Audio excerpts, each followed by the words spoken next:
ਸ੍ਰੀ ਵਾਹਿਗੁਰੂ। ਗੁਰੂ ਨਾਨਕ ਪਾਦ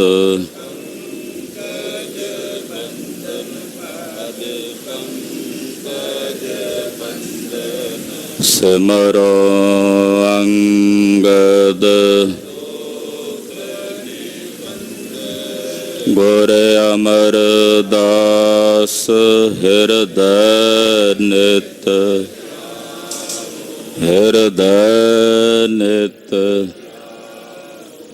ਸ਼੍ਰੀ ਗੁਰੂ ਰਾਮਦਾਸ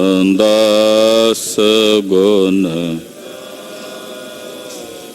ਗੁਰੂ ਅਰਜਨ ਬਿਘਨਨ ਕੇ ਬਿਘਨਨ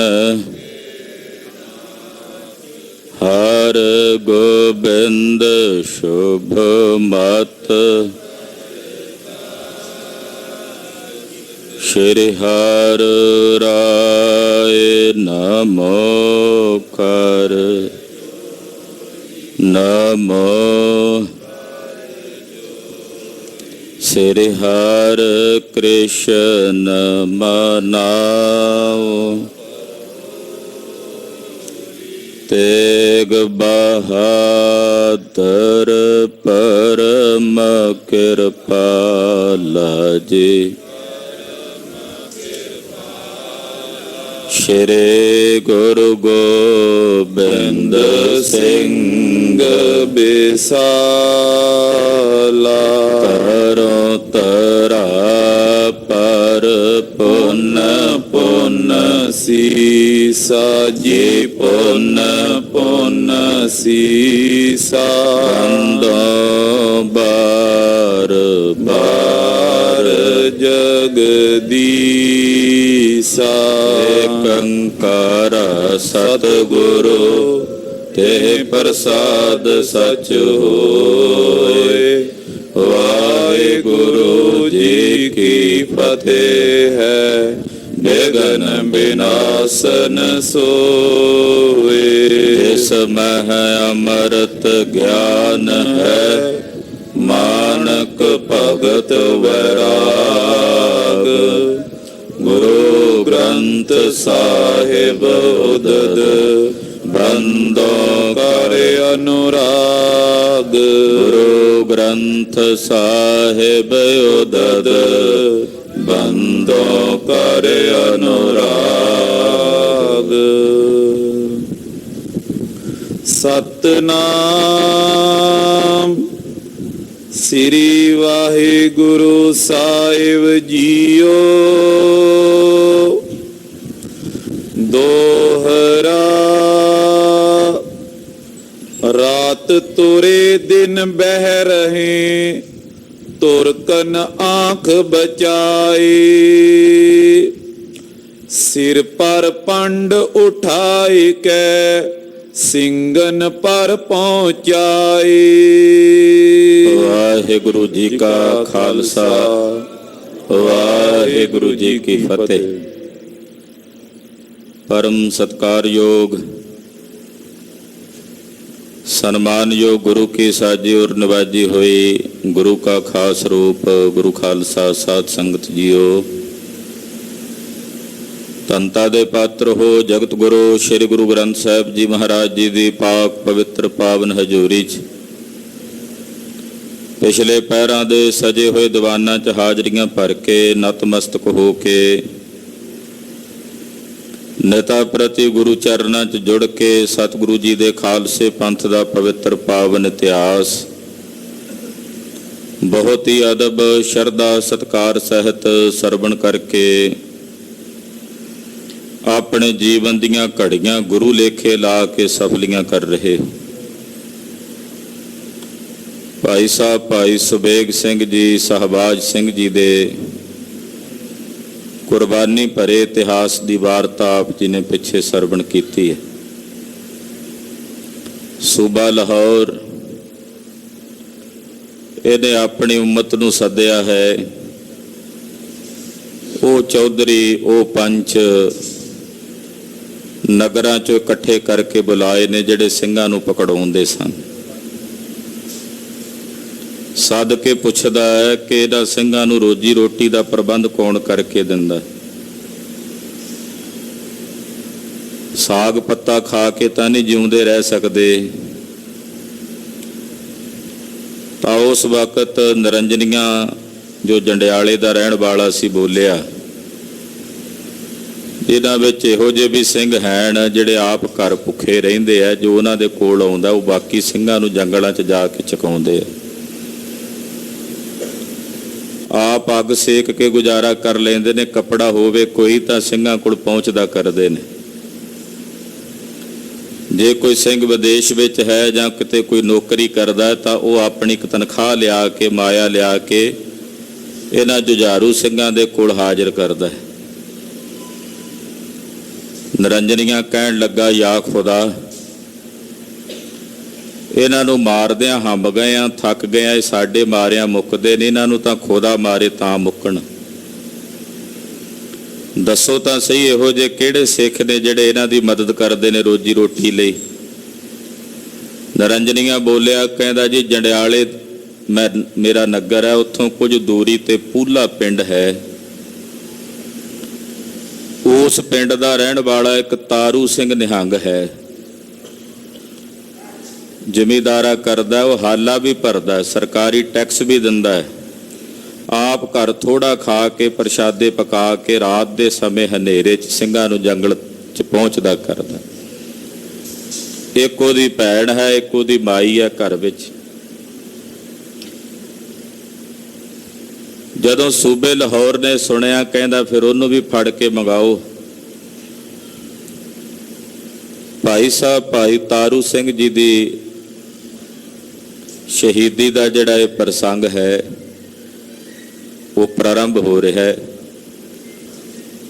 ਨਿਰੰਜਨੀਆਂ ਹਰ ਭਗਤ ਭਾਈ ਤਾਰੂ ਸਿੰਘ ਜੀ ਦੇ ਬਰਖਲਾਫ ਚੁਗਲੀ ਕਰਕੇ ਸੂਬੇ ਲਾਹੌਰ ਕੰਨ ਭਰ ਰਿਹਾ,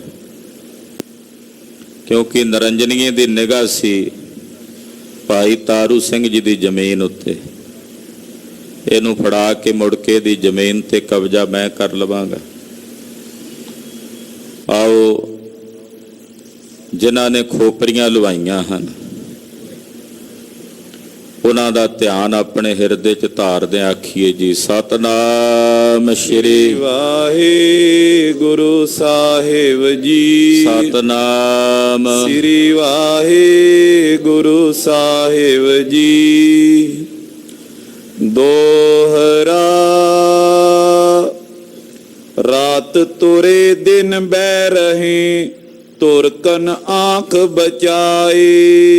ਕਹਿਣ ਲੱਗੇ ਜੀ ਜਿਹੜਾ ਤਾਰੂ ਸਿੰਘ ਹੈ ਇਹ ਰਾਤ ਨੂੰ ਜਾ ਕੇ ਤੁਰ ਕੇ ਮਦਦ ਕਰਦਾ ਸਿੰਘਾਂ ਦੀ, ਜੰਗਲ ਵਿੱਚ ਜਾ ਕੇ ਰੋਟੀਆਂ ਦੀ ਪੰਡ ਜਾਂ ਸਬਜ਼ੀ ਭਾਜੀ ਲੈ ਜਾਂਦਾ ਹੈ, ਜੰਗਲ ਵਿੱਚ ਜਾ ਕੇ ਸਿੰਘਾਂ ਨੂੰ ਪ੍ਰਸ਼ਾਦਾ ਛਕਾ ਕੇ ਆਉਂਦਾ ਤੇ ਦਿਨ ਦੇ ਵੇਲੇ ਤੁਰਕਾਂ ਤੋਂ ਆਪਣਾ ਆਪ ਬਚਾ ਕੇ ਘਰ ਬੈਠਾ ਰਹਿੰਦਾ ਹੈ।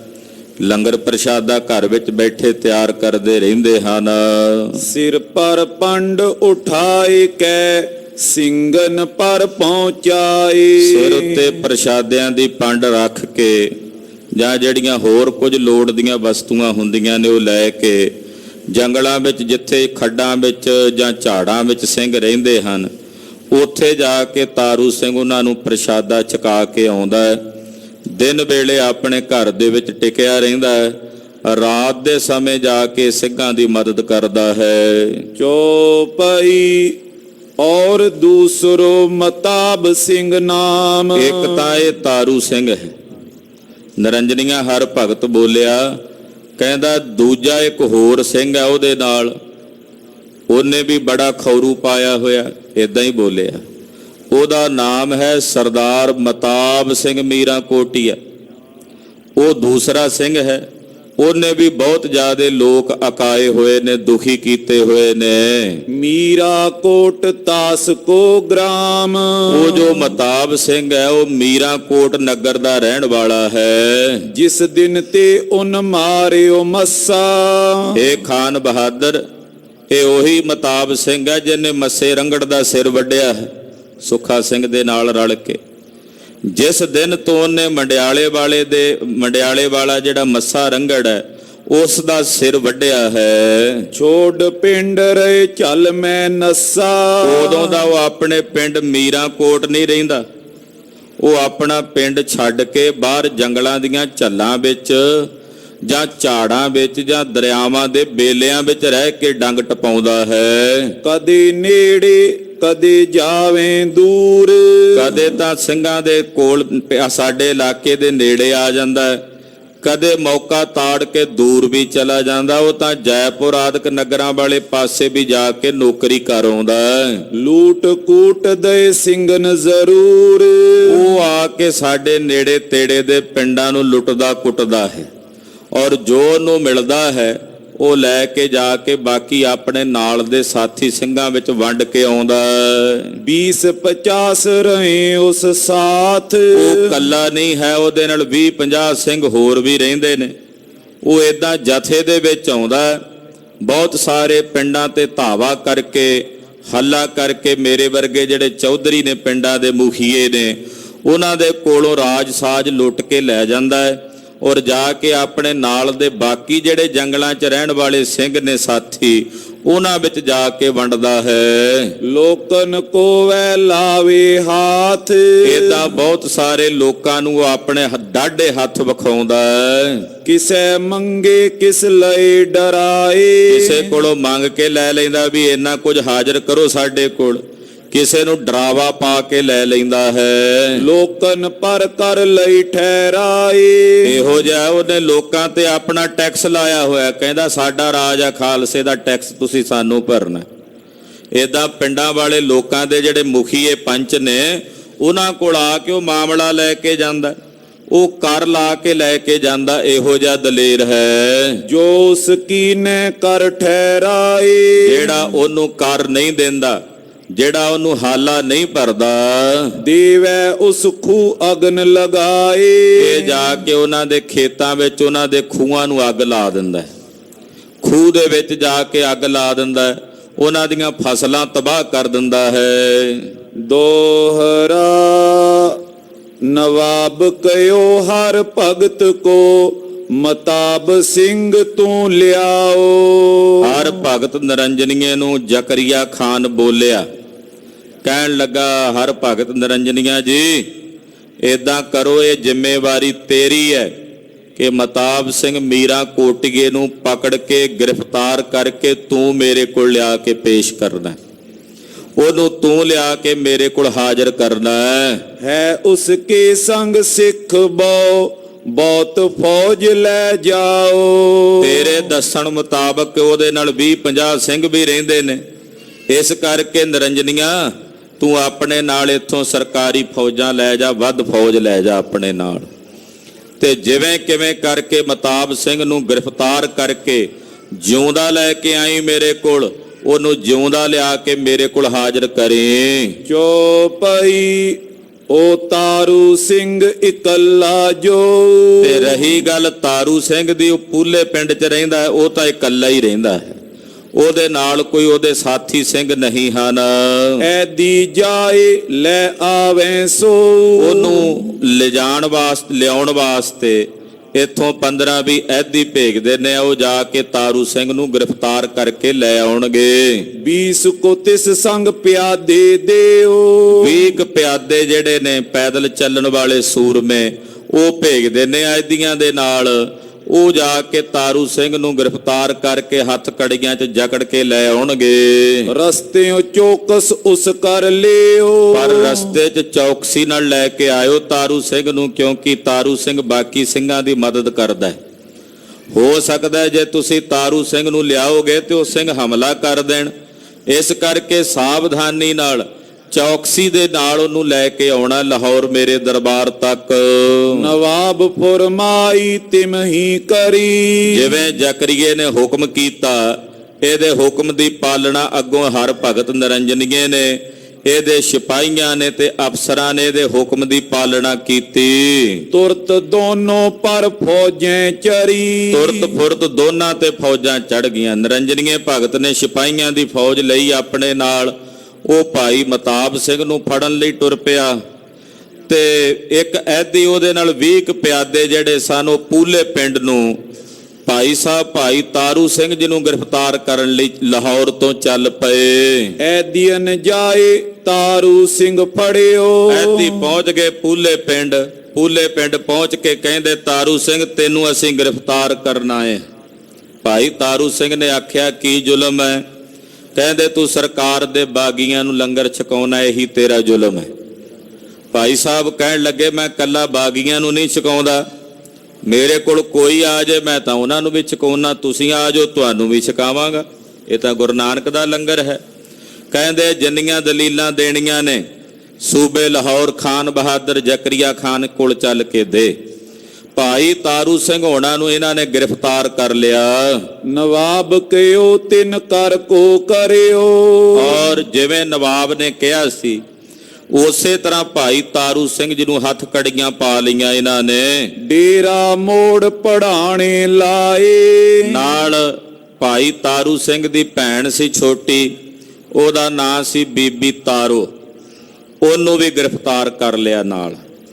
ਜਦੋਂ ਭਾਈ ਤਾਰੂ ਸਿੰਘ ਨੂੰ ਫੜ ਕੇ ਲਿਜਾਣ ਲੱਗੇ ਨਾ, ਭਾਈ ਤਾਰੂ ਸਿੰਘ ਦੀ ਸੁਚੱਜੀ ਮਾਂ, ਸਿਆਣੀ ਮਾਂ ਆਪਣੇ ਪੁੱਤ ਦੇ ਸਿਰ ਤੇ ਹੱਥ ਫੇਰ ਕੇ ਕਹਿੰਦੀ ਆ ਪੁੱਤਰਾ ਇਹਨਾਂ ਚੇਤੇ ਰੱਖੀ ਤੂੰ ਬਾਜਾਂ ਵਾਲੇ ਚੋਜੀ ਪ੍ਰੀਤਮ ਸ੍ਰੀ ਗੁਰੂ ਗੋਬਿੰਦ ਸਿੰਘ ਸਾਹਿਬ ਦਾ ਪੁੱਤਰ ਹੈ, ਕਲਗੀਆਂ ਵਾਲੇ ਪਾਤਸ਼ਾਹ ਦਾ ਸਾਹਿਬਜ਼ਾਦਾ ਹੈ, ਜਿਨ੍ਹਾਂ ਦੇ 7 ਸਾਲ ਤੇ 9 ਸਾਲ ਦੇ ਬੱਚਿਆਂ ਨੇ ਤੁਰਕਾਂ ਦੀ ਈਨ ਨਹੀਂ ਸੀ ਮੰਨੀ ਔਰ ਆਪਣੇ ਸੀਸ ਕੁਰਬਾਨ ਕਰ ਦਿੱਤੇ ਸਨ।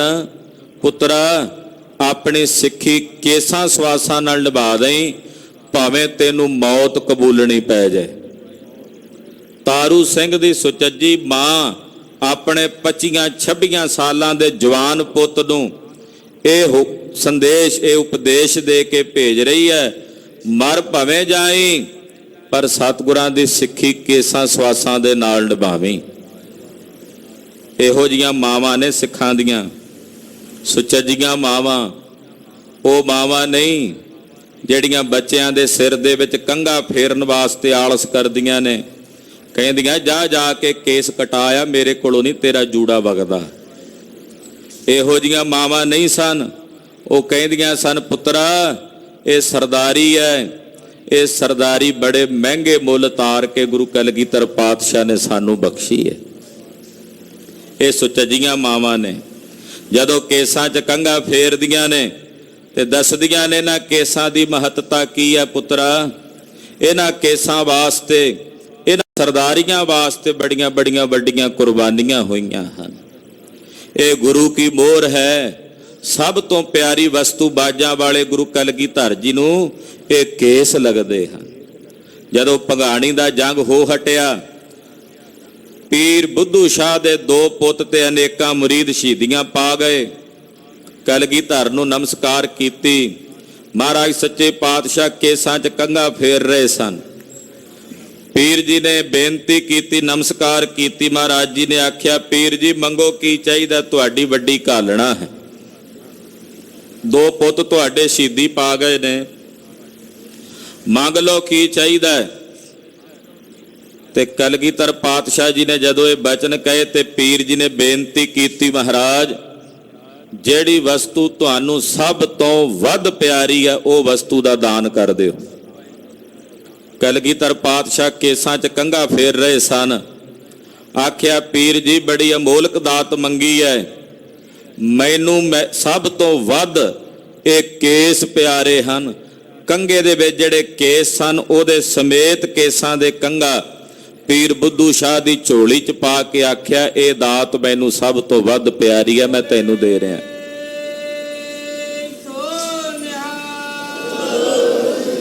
ਅੱਜ ਵੀ ਜਿਹੜਾ ਉਹ ਪੀਰ ਜੀ ਨੂੰ ਬਖਸ਼ਿਸ਼ ਕੀਤਾ ਸੀ ਕੰਘਾ ਕੇਸਾਂ ਸਮੇਤ, ਤਖਤ ਕੇਸਗੜ੍ਹ ਸਾਹਿਬ, ਜਿੱਥੇ ਸਮਸਤ ਸੰਪੰਥ ਨੂੰ ਕੇਸਾਂ ਦੇ ਮਹੱਤਵ ਬਾਰੇ ਦਰਸਾਉਣ ਲਈ ਗੁਰਦੇਵ ਨੇ ਤਖਤ ਦਾ ਨਾਮ ਹੀ ਕੇਸਗੜ੍ਹ ਸਾਹਿਬ ਰੱਖਿਆ, ਜਿੱਥੇ ਖਾਲਸੇ ਦੀ ਜਨਮ ਭੂਮੀ ਹੈ, ਜਿੱਥੇ ਮਹਾਰਾਜ ਜੀ ਨੇ ਖਾਲਸਾ ਪੈਦਾ ਕੀਤਾ ਹੈ, ਉੱਥੇ ਅੱਜ ਵੀ ਉਹ ਕੰਘਾ ਕਲਗੀਧਰ ਜੀ ਦੇ ਕੇਸਾਂ ਦੇ ਸਹਿਤ ਮੌਜੂਦ ਹੈ। ਸੰਗਤਾਂ ਦਰਸ਼ਨ ਕਰਦੀਆਂ ਹਨ। ਮਹਾਰਾਜ ਜੀ ਨੇ ਕੇਸਾਂ ਦੀ ਬੜੀ ਵੱਡੀ ਭਾਰੀ ਮਹੱਤਤਾ ਦੱਸੀ ਆਪਣੀ ਬਾਣੀ ਸ੍ਰੀ ਦਸਮ ਗ੍ਰੰਥ ਸਾਹਿਬ ਅੰਦਰ। ਗੁਰਦੇਵ ਕਹਿੰਦੇ ਕੇਸਾਹੀਣ ਨਾ ਮੰਤਰ ਫੁਰੈ। ਜਿਹੜੇ ਕੇਸ ਕਤਲ ਕਰਾ ਦਿੰਦੇ ਆ ਉਹਨਾਂ ਨੂੰ ਗੁਰੂ ਕਾ ਮੰਤਰ ਨਹੀਂ ਫੁਰਦਾ। ਇਹਨਾਂ ਕੇਸਾਂ ਦੇ ਵਿੱਚ ਸੱਤਿਆ ਹੈ। ਇਹਨਾਂ ਕੇਸਾਂ ਵਿੱਚ ਜਿਹੜਾ ਤੁਸੀਂ ਭਜਨ ਬੰਦਗੀ ਕਰਦੇ ਹੋ ਦੀ ਸੱਤਿਆ ਇਹਨਾਂ ਦੇ ਵਿੱਚ ਆਪ ਕੇ ਕਲਾ ਵਰਤਾਉਂਦੀ ਹੈ। ਤਾਰੂ ਸਿੰਘ ਦੀ ਮਾਂ ਕਹਿੰਦੀ ਆ, ਪੁੱਤਰਾ ਮਰ ਭਵੇਂ ਜਾਈ, ਪਰ ਬਾਜਾਂ ਵਾਲੇ ਕਲਗੀਧਰ ਦੀਏ ਸਿੱਖੀ ਬੜੇ ਮਹਿੰਗੇ ਮੁੱਲ ਤਾਰ ਕੇ ਲਈ ਐ। ਇਸ ਸਿੱਖੀ ਤੋਂ ਪਤਤ ਨਾ ਹੋਵੀਂ। ਇਹ ਸਿਰ ਤੇ ਹੱਥ ਫੇਰ ਕੇ ਮੱਥਾ ਚੁੰਮ ਕੇ ਇਹ ਸਿੱਖਿਆ ਦੇ ਕੇ ਭਾਈ ਤਾਰੂ ਸਿੰਘ ਦੀ ਮਾਂ ਨੇ ਭਾਈ ਤਾਰੂ ਸਿੰਘ ਨੂੰ ਟੋਰਿਆ ਹੈ। ਡੇਰਾ ਮੋੜ ਪੜਾਣੇ ਲਾਏ। ਕਹਿੰਦੇ ਜਦੋਂ ਗ੍ਰਿਫਤਾਰ ਕਰਕੇ ਲੈ ਗਏ ਤੇ ਚੱਲ ਕੇ ਰਸਤੇ ਵਿੱਚ ਪੜਾਣਾ ਪਿੰਡ ਆਉਂਦਾ। ਇੱਕੋ ਦਿਨ ਚ ਨਹੀਂ ਸੀ ਪਹੁੰਚਾਉਣਾ ਲਾਹੌਰ। ਲਾਹੌਰ ਤੋਂ ਕੁਝ ਦੂਰੀ ਤੇ ਪਹਿਲਾਂ ਹੀ ਇੱਕ ਪਿੰਡ ਆਉਂਦਾ ਪੜਾਣਾ। ਪੜਾਣੇ ਪਿੰਡ ਦੇ ਵਿੱਚ ਲਿਆ ਕੇ ਭਾਈ ਤਾਰੂ ਸਿੰਘ ਹੋਣਾ ਦਾ ਰਾਤ ਡੇਰਾ ਕਰਵਾਇਆ। ਐਦੀਆਂ ਤੇ ਫੌਜਾਂ ਨੇ ਲੋਕ ਦੇਖਨੇ ਸੁਣ ਕੇ ਆਏ। ਪੜਾਣੇ ਪਿੰਡ 'ਚ ਬਹੁਤ ਸਾਰੇ ਗੁਰਸਿੱਖ ਰਹਿੰਦੇ ਸਨ। ਉਹਨਾਂ ਨੇ ਜਦੋਂ ਸੁਣਿਆ ਮਹਾਨ ਗੁਰਮੁਖ ਰੂਪ ਭਾਈ ਤਾਰੂ ਸਿੰਘ ਜੀ, ਜਿਨ੍ਹਾਂ ਨੇ ਆਪਣਾ ਜੀਵਨ ਲੰਗਰ ਛਕਾਉਂਦਿਆਂ ਲੰਗਰ ਵਰਤਾਉਂਦਿਆਂ ਬਤੀਤ ਕੀਤਾ ਹੈ, ਉਹਨਾਂ ਨੂੰ ਸਿਪਾਹੀ ਪਕੜ ਕੇ ਲਿਜਾ ਰਹੇ ਨੇ ਕਿ ਸਾਡੇ ਪਿੰਡ ਦੇ ਵਿੱਚ ਉਹਨਾਂ ਨੇ ਰਾਤ ਕੱਟਣੀ ਹੈ। ਤਾਂ ਪੜਾਣੇ ਦੇ ਬਹੁਤ ਸਾਰੇ ਲੋਕ ਵੇਖਣ ਵਾਸਤੇ ਆਏ। ਐਦੀ ਲਾਗੇ ਬੁਰਾ ਸੋ ਮਾਨਨ। ਐਦੀਆਂ ਨੂੰ ਗੁੱਸਾ ਚੜ ਗਿਆ ਵੀ ਇਹ ਸਾਰੇ ਲੋਕ ਇਕੱਠੇ ਹੋ ਕੇ ਕਿਉਂ ਆ ਗਏ। ਮਾਰੇ ਚਮਕੀ ਲੋਕਨ ਤਾਨਨ। ਲੋਕ ਜਿਹੜੇ ਵੇਖਣ ਆਉਂਦੇ ਉਹਨਾਂ ਨੂੰ ਚਾਬਕਾਂ ਨਾਲ ਕੁੱਟਣ ਲੱਗ ਪਏ। ਐਦੀ ਤੇ ਸਿਪਾਹੀ ਭੱਜ ਜੋ ਇੱਥੋਂ, ਇੱਥੇ ਨਹੀਂ ਨੇੜੇ ਲੱਗਣਾ, ਇਹ ਸਰਕਾਰ ਦਾ ਕੈਦੀ ਹੈ, ਇੱਥੇ ਨੇੜੇ ਨਹੀਂ ਆਉਣਾ। ਉਹਨਾਂ ਨੂੰ ਛਮਕਾਂ ਮਾਰਨ ਲੱਗ ਪਏ। ਚਾਬਕਾਂ ਦੇ ਨਾਲ ਜਿਹੜੀ ਸੰਗਤ ਸੀ ਪੜਾਣੇ ਪਿੰਡ ਦੇ ਲੋਕ ਸਨ, ਉਹਨਾਂ ਨੂੰ ਇਹਨਾਂ ਨੇ ਮਾਰਨਾ ਸ਼ੁਰੂ ਕਰ ਦਿੱਤਾ। ਐਦੀਨ ਕੋ ਕੁਛ ਦੇ ਕੇ ਦਾਮ। ਫਿਰ ਪਿੰਡ ਵਾਲਿਆਂ ਨੇ ਆਖਿਆ ਵੀ ਏਦਾਂ ਗੱਲ ਨਹੀਂ ਬਣਨੀ। ਉਹ ਜਿਹੜੇ ਐਦੀ ਸਨ ਉਹਨਾਂ ਨੂੰ ਥੋੜੀ ਮਾਇਆ ਦਿੱਤੀ ਪਿੰਡ ਵਾਲਿਆਂ ਨੇ ਇਕੱਠੀ ਕਰਕੇ। ਕਹਿੰਦੇ ਜੀ ਆ ਮਾਇਆ ਲੈ ਲਓ, ਸਾਨੂੰ ਭਾਈ ਤਾਰੂ ਸਿੰਘ ਨਾਲ ਗੱਲਬਾਤ ਕਰ ਲੈਣ ਦਿਓ, ਮੁਲਾਕਾਤ ਕਰ ਲੈਣ ਦਿਓ। ਐਦੀਆਂ ਨੂੰ ਪੈਸੇ ਦਿੱਤੇ। ਤੇਲ ਤਮਾ ਜਾਕੋ ਮਿਲੇ ਤੁਰਤ ਨਰਮ ਹੋਏ ਜਾਏ ਵਾਲੀ ਬਾਤ ਹੈ। ਰਿਸ਼ਵਤ ਲੈ ਕੇ ਉਹੀ ਐਦੀ ਜਿਹੜੇ ਪਹਿਲਾਂ ਛਮਕਾ ਮਾਰ ਰਹੇ ਸੀ, ਚਾਬਕਾਂ ਨਾਲ ਕੁੱਟ ਰਹੇ ਸੀ, ਉਹ ਪੈਸੇ ਮਿਲੇ ਤੇ ਚੁੱਪ ਕਰਕੇ ਪਿੱਛੇ ਹੋ ਕੇ ਬਹਿ ਗਏ। ਕਹਿੰਦੇ ਕਰ ਲੋ ਗੱਲ ਤਾਰੂ ਸਿੰਘ ਨਾਲ ਜੋ ਕਰਨੀ ਹੈ। ਦਰਸ਼ਨ ਕਰਿਓ ਤਾਰੂ ਸਿੰਘ ਗ੍ਰਾਮ। ਸਾਰੇ ਪਿੰਡ ਦੇ ਜਿਹੜੇ ਮੁਖੀ ਲੋਕ ਸਨ ਉਹ ਭਾਈ ਤਾਰੂ ਸਿੰਘ ਕੋਲ ਆਏ ਤੇ ਭਾਈ ਤਾਰੂ ਸਿੰਘ ਹੋਣਾ ਦੇ ਦਰਸ਼ਨ ਦਿਦਾਰੇ ਕੀਤੇ। ਭੈਣ ਸਾਥ ਤੀ ਸੋ ਫੜੀ ਆਈ। ਜਿਹੜੀ ਭਾਈ ਤਾਰੂ ਸਿੰਘ ਦੀ ਭੈਣ ਬੀਬੀ ਤਾਰੋ ਨੂੰ ਨਾਲ ਗ੍ਰਿਫਤਾਰ ਕੀਤਾ ਹੋਇਆ ਸੀ ਨਾ ਐਦੀਆਂ ਨੇ, ਸੋ ਦਮ ਦੇ ਲੋਕਨ ਛਡਵਾਈ। ਐਦੀਆਂ ਨੂੰ ਪੈਸੇ ਦਿੱਤੇ। ਆਖਿਆ ਇਸ ਲੜਕੀ ਨੇ ਕੀ ਕਸੂਰ ਹੈ, ਇਹਨੂੰ ਕਿਉਂ ਲੈ ਕੇ ਜਾਂਦੇ ਹੋ ਨਾਲ। ਐਦੀਆਂ ਨੂੰ ਕਹਿਣ ਲੱਗੇ ਵੀ ਇੰਨੇ ਪੈਸੇ ਚਾਹੀਦੇ ਨੇ, ਇਹਨੂੰ ਛੱਡ ਦਿੰਨੇ ਆ। ਐਦੀਆਂ ਨੂੰ ਉਹਨਾਂ ਨੇ ਪਿੰਡ ਵਾਲਿਆਂ ਨੇ ਮਾਇਆ ਦਿੱਤੀ ਤੇ ਬੀਬੀ ਤਾਰੋ ਨੂੰ ਉਹਨਾਂ ਕੋਲੋਂ ਛਡਾ ਲਿਆ ਤੇ ਛਡਾ ਕੇ ਬੀਬੀ ਜੀ ਨੂੰ ਪੂਲੇ ਪਿੰਡ ਉਹਨਾਂ ਦੀ ਮਾਤਾ ਦੇ ਕੋਲ ਪਹੁੰਚਦਾ ਕਰ ਦਿੱਤਾ। ਦੋਹਰਾ ਹੁਤੀ ਪੜਾਣੇ ਗੁਰ ਸਿੱਖੀ 3 ਲੱਖ ਆਇਓ ਰੋਹ। ਪੜਾਣੇ ਵਿੱਚ ਗੁਰੂ ਕੀ ਸਿੱਖੀ ਸੀ। ਜਦੋਂ ਭਾਈ ਤਾਰੂ ਸਿੰਘ ਦਾ ਚਿਹਰਾ ਵੇਖਿਆ, 25 ਸਾਲਾਂ ਦਾ ਨੌਜਵਾਨ ਜਿਹਨੇ ਕਦੇ ਕਿਸੇ ਦਾ ਮਾੜਾ ਨਹੀਂ ਕੀਤਾ, ਜਿਹੜਾ ਆਪਣੇ ਦੁਸ਼ਮਣਾਂ ਨੂੰ ਵੀ ਲੰਗਰ ਛਕਾਉਂਦਾ ਸੀ, ਵੇਖ ਕੇ ਪੜਾਣੇ ਪਿੰਡ ਦੇ ਸਿੱਖਾਂ ਨੂੰ ਇਸ ਗੱਲ ਦਾ ਬੜਾ ਰੋਸ ਆਇਆ, ਗੁੱਸਾ ਆਇਆ ਕਿ ਇਹੋ ਜਿਹੇ ਮਹਾਂਪੁਰਸ਼ ਨੂੰ ਇਹ ਪਕੜ ਕੇ ਲਿਜਾ ਰਹੇ ਹਨ। ਤਾਰੂ ਸਿੰਘ ਛੁਡਾਈਏ ਹੋਣੀ ਹੋਏ ਸੋ ਹੋਏ। ਪਿੰਡ ਵਾਲਿਆਂ ਨੇ ਸਲਾਹ ਕੀਤੀ। ਕਹਿੰਦੇ 15-20 ਬੰਦੇ ਹੀ ਨੇ ਸਿਪਾਹੀਆਂ ਦੇ, ਅਸੀਂ ਸਾਰਾ ਪਿੰਡ ਆ, ਕਿਸੇ ਤਰੀਕੇ ਭਾਈ ਤਾਰੂ ਸਿੰਘ ਨੂੰ ਇਹਨਾਂ ਕੋਲੋਂ ਛੁਡਾ ਲਈਏ, ਬਾਅਦ ਵਿੱਚ ਜੋ ਹੋਏਗੀ ਵੇਖੀ ਜਾਏਗੀ। ਇਹ ਪਿੰਡ ਵਾਲਿਆਂ ਨੇ ਸਲਾਹ ਕੀਤੀ ਕਿ ਤਾਰੂ ਸਿੰਘ ਨੂੰ ਛੁਡਾ ਲਈਏ ਇਹਨਾਂ ਦੇ ਕੋਲੋਂ। ਇਹ 15-20 ਬੰਦੇ ਨੇ, ਇਹਨਾਂ ਨੂੰ ਮਾਰ ਦਿਆਂਗੇ, ਕਿਹੜਾ ਔਖਾ ਇਹਨਾਂ ਨੂੰ ਮਾਰਨਾ, ਜਾਂ ਭੱਜ ਜਾਣਗੇ ਡਰਦੇ ਮਾਰੇ। ਤਾਰੂ ਸਿੰਘ ਨੂੰ ਛੁਡਾ ਲਈਏ, ਬਾਅਦ ਵਿੱਚ ਜੋ ਸਾਡੇ ਤੇ ਆਵੇਗੀ, ਜੋ ਬੀਤੇਗੀ, ਉਹ ਫਿਰ ਵੇਖੀ ਜਾਏਗੀ। ਚੋਪਈ ਤਬ ਸਿੰਘਨਿਓ ਮਤਾ ਮਤਾਇਆ। ਏਦਾਂ ਜਦੋਂ ਇਹ ਸਲਾਹ ਸਿੱਖਾਂ ਨੇ ਕੀਤੀ, ਪੜਾਣੇ ਦੇ ਸਿੱਖਾਂ ਨੇ, ਤਾਰੂ ਸਿੰਘ ਕੋ ਆਨ ਸੁਨਾਇਆ। ਭਾਈ ਤਾਰੂ ਸਿੰਘ ਜੀ ਨੂੰ ਆ ਕੇ ਦੱਸਿਆ, ਤਾਰੂ ਸਿੰਘ ਜੀ ਤਿਆਰੀ ਰੱਖੋ, ਅਸੀਂ ਅੱਜ ਰਾਤੋਂ ਰਾਤ ਇਹ ਸਾਰੇ ਐਦੀ ਜਦੋਂ ਸੌਣਗੇ ਇਹਨਾਂ ਸੁੱਤੇ ਪਿਆਂ ਨੂੰ ਹੀ ਮਾਰ ਮੁਕਾਉਣਾ ਹੈ, ਔਰ ਤੁਹਾਨੂੰ ਇਹਨਾਂ ਦੇ ਕੋਲੋਂ ਛੁਡਾ ਕੇ ਕਿਤੇ ਭੇਜਦਾ ਕਰ ਦਿਆਂਗੇ, ਜੰਗਲ ਵਿੱਚ ਜਿਹੜੇ ਸਿੰਘ ਨੇ ਉਹਨਾਂ ਕੋਲ ਪਹੁੰਚਦਾ ਕਰ ਦਿਆਂਗੇ। ਹਮ ਐਦੀਨ ਕੋ ਦੇਹ ਮਾਰ, ਇਹ ਸਾਰੇ ਐਦੀ ਅਸੀਂ ਮਾਰ ਦੇਵਾਂਗੇ। ਕਰ ਜਾਵੇਂਗੇ ਪਿੰਡ ਉਜਾਰ, ਮੁੜ ਕੇ ਆਪਣਾ ਪਿੰਡ ਉਜਾੜ ਕੇ ਇੱਥੋਂ ਚਲੇ ਜਾਵਾਂਗੇ। ਕਿੱਡਾ ਹੌਸਲਾ ਹੋਵੇਗਾ ਨਾ ਪਿੰਡ ਵਾਲਿਆਂ ਦਾ, ਪੜਾਣੇ ਦੇ ਸਿੱਖਾਂ ਦਾ। ਕਹਿੰਦੇ ਪਿੰਡ ਹੀ ਉਜਾੜ ਕੇ ਅਸੀਂ ਇੱਥੋਂ ਚਲੇ ਜਾਵਾਂਗੇ। ਸਿੱਖ ਛੁਡਾਵਨ ਹੈ ਵੱਡ ਧਰਮ, ਕਿਉਂਕਿ ਕਿਸੇ ਸਿੱਖ ਨੂੰ ਪਕੜਿਆ ਹੋਵੇ, ਜ਼ਾਲਮ ਸਰਕਾਰ ਨੇ, ਉਸ ਸਿੱਖ ਨੂੰ ਬੰਧਨ ਮੁਕਤ ਕਰਨਾ, ਉਸ ਸਿੱਖ ਨੂੰ ਛਡਾਉਣਾ ਦੁਨੀਆ ਵਿੱਚ ਸਭ ਤੋਂ ਵੱਡਾ ਧਰਮ ਹੁੰਦਾ। ਬਾਕੀ ਦੇ ਸਿੱਖਾਂ ਵਾਸਤੇ, ਸਿੱਖਾਂ ਲਈ ਸਭ ਤੋਂ ਵੱਡਾ ਧਰਮ ਕਿ ਜੇ ਉਹਨਾਂ ਦਾ ਕੋਈ ਸਾਥੀ ਕਿਸੇ ਬੰਦੀ ਵਿੱਚ ਹੈ, ਉਹਨੂੰ ਛੁਡਾਉਣ ਦੇ ਵਿੱਚ ਆਪਣਾ ਪੂਰਾ ਤਾਣ ਲਾਣਾ, ਇਹ ਸਭ ਤੋਂ ਵੱਡਾ ਧਰਮ ਹੈ। ਗਊ ਬ੍ਰਾਹਮਣ ਤੇ ਸੋ ਗੁਨੋ ਕਰਮ, ਕਿਸੇ ਗਊ ਨੂੰ ਛੁਡਾਣਾ ਜਾਂ ਕਿਸੇ ਬ੍ਰਾਹਮਣ ਨੂੰ ਛੁਡਾਣਾ ਤਾਂ ਲੋਕ ਕਹਿੰਦੇ ਆ ਬੜਾ ਵੱਡਾ ਪੁੰਨ ਹੁੰਦਾ ਹੈ, ਪਰ ਉਹਦੇ ਤੋਂ ਵੀ ਕਈ ਗੁਣਾ ਵੱਧ ਪੁੰਨ ਕਰਮ ਹੁੰਦਾ ਹੈ ਕਿਸੇ ਸਿੰਘ ਨੂੰ ਬੰਦੀ ਦੇ ਵਿੱਚੋਂ ਛੁਡਾਉਣਾ। ਇਮ ਕਰਨੇ ਕੋ ਤਿਆਰ ਹੋਏ ਆਏ, ਇਸ ਤਰ੍ਹਾਂ ਕਰਨ ਵਾਸਤੇ ਇਹਨਾਂ ਨੇ ਤਿਆਰੀ ਕਰ ਲਈ। ਅਸੀਂ ਇਹ ਕਮਰ ਕੱਸੇ ਕਰ ਲਏ ਨੇ, ਇਹ ਐਦੀ ਅਸੀਂ ਰਾਤੋਂ ਰਾਤ ਮਾਰ ਦੇਣੇ ਹਨ, ਤੁਹਾਨੂੰ ਛੁਡਾ ਲੈਣਾ ਹੈ। ਤਾਰੂ ਸਿੰਘ ਸੁਨ ਤੁਰਤ ਹਟਾਏ, ਭਾਈ ਤਾਰੂ ਸਿੰਘ ਨੇ ਪਿੰਡ ਵਾਲਿਆਂ ਨੂੰ ਆਖਿਆ, ਨਾ ਭਾਈ ਸਾਥੀਓ ਏਦਾਂ ਨਹੀਂ ਕਰਨਾ, ਮੇਰੇ ਕਰਕੇ ਸਾਰਾ ਪਿੰਡ ਉਜੜੇਗਾ। ਇੱਕ ਇਕੱਲੇ ਬੰਦੇ ਨੂੰ ਬਚਾਉਣ ਲਈ 1000 ਬੰਦੇ ਦੀ ਬਲੀ ਕਿਉਂ ਦੇਣੀ ਹੈ? ਇਹ ਯੋਗ ਨਹੀਂ ਹੈ। ਨੀਤੀ ਇਹ ਕਹਿੰਦੀ ਹੈ ਕਿ ਜੇ ਇੱਕ ਦੇ ਮਰਿਆਂ ਟੱਬਰ ਬਚਦਾ ਹੈ ਤਾਂ ਟੱਬਰ ਬਚਾ ਲੈਣਾ ਚਾਹੀਦਾ ਹੈ। ਜੇ ਇੱਕ ਟੱਬਰ ਦੇ ਮਰਦਿਆਂ ਪੂਰਾ ਸ਼ਹਿਰ ਬਚਦਾ ਹੈ ਤਾਂ ਸ਼ਹਿਰ ਬਚਾ ਲੈਣਾ ਚਾਹੀਦਾ ਹੈ। ਇੱਕ ਸ਼ਹਿਰ ਦੇ ਮਰਦਿਆਂ ਪੂਰਾ ਸੂਬਾ ਬਚਦਾ ਹੋਵੇ ਤਾਂ ਬਚਾ ਲੈਣਾ ਚਾਹੀਦਾ ਹੈ। ਜੇ ਇੱਕ ਸੂਬੇ ਦੇ ਤਿਆਗ ਦਿੱਤਿਆਂ ਪੂਰਾ ਦੇਸ਼ ਬਚਦਾ ਤਾਂ ਦੇਸ਼ ਬਚਾਉਣਾ ਚਾਹੀਦਾ। ਇਹ ਕਹਿੰਦੇ ਆ ਸਿਆਣੇ ਵੀ ਮੈਨੂੰ ਇਕੱਲੇ ਨੂੰ ਬਚਾਉਣ ਲਈ ਮੈਂ 1000 ਬੰਦੇ ਦੀ ਬਲੀ ਦੇ ਦਿਆਂ, ਮੇਰੇ ਵਰਗਾ ਸਵਾਰਥੀ ਕੌਣ ਹੋਵੇਗਾ ਸਿੰਘੋ? ਏਦਾਂ ਨਹੀਂ ਕਰਨਾ, ਇਹ ਕੰਮ ਕਤਈ ਨਹੀਂ ਕਰਨਾ। ਅਸੀਂ ਨ ਮਰਨੋ ਨੱਠਣ ਵਾਰੇ, ਅਸੀਂ ਮੌਤ ਦਾ ਖੌਫ ਰੱਖ ਕੇ ਇੱਥੋਂ ਡਰ ਕੇ ਭੱਜਣ ਵਾਲਿਆਂ ਚੋਂ ਨਹੀਂ। ਨਾਲੇ ਦੱਸੋ ਜੇ ਭੱਜ ਕੇ ਜਾਵਾਂਗੇ ਕਿਤੇ ਕੀ ਉੱਥੇ ਮੌਤ ਨਹੀਂ ਆਉਣੀ?